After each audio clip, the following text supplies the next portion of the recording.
All right, today I've got a pair of conversion guns. They're the 1851 conversions, but there was actually two conversions done. You had the early version and you had the late version. The early is the C. Richards, and then the later version was what was known as a simplified version, which is the C. Richards Mason's conversion. He simplified the process so it could go into faster production. It was just easier to do. We start out with the early with C. Richards, and what he did, they cut the back of the cylinder off, then they put this forged cylinder gate onto it, and conversion ring is what they called it. And with the back side of the cylinder machined off, you could load cartridges in it. And back then they were rimfire cartridges. This is a centerfire conversion. And then they also cut the hammer. See, that was another process they had to do. And inside this conversion ring is a firing pin. Well, that went fine for a year or so. It was a complicated to do. A Mason, working for Colt, also simplified it. They no longer cut the hammer.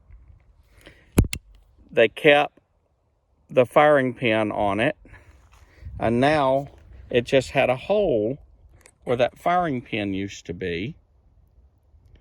The hammer was no longer cut. Your rear sight was on the hammer. It simplified production, and they could make them faster. And the loading gate open, you could just drop your cartridge in. Back then it would have been 38 Colt. This one's chambered for 38 special. So that's what we have now. So this made things a lot easier than the black powder. Okay, when you got all six in. Now this conversion, you can set the hammer down in between the two shells and see it won't move, and the hammer is down in between them, rendering it safe.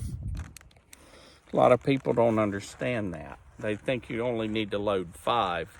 You actually just drop the hammer in between the two, just like you did when it was black powder. And this is also a new Birdie product.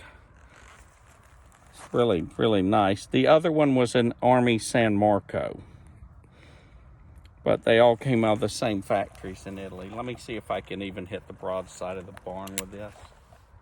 She's crisp, smooth, just a pleasure. Shoot.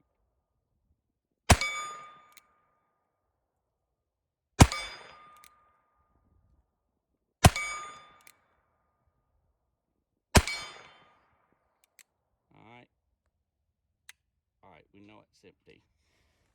Well, the sights work really well. I was gonna question this rear sight, but it works well. Okay, to unload the gun, we have to pull it to half cock, or first cock, open the gate, and then what they've done is they've removed the ramrod that pushed the round balls in, and they've added this deloading lever, so it just pokes the shells out.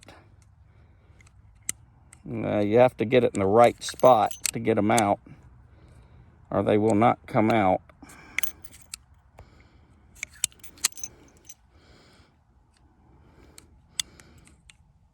Yeah, they would have just dropped them on the ground, but we're going to keep our shells and reload them. Yeah, we keep our shells because I reload them. Okay, now there's no more in it.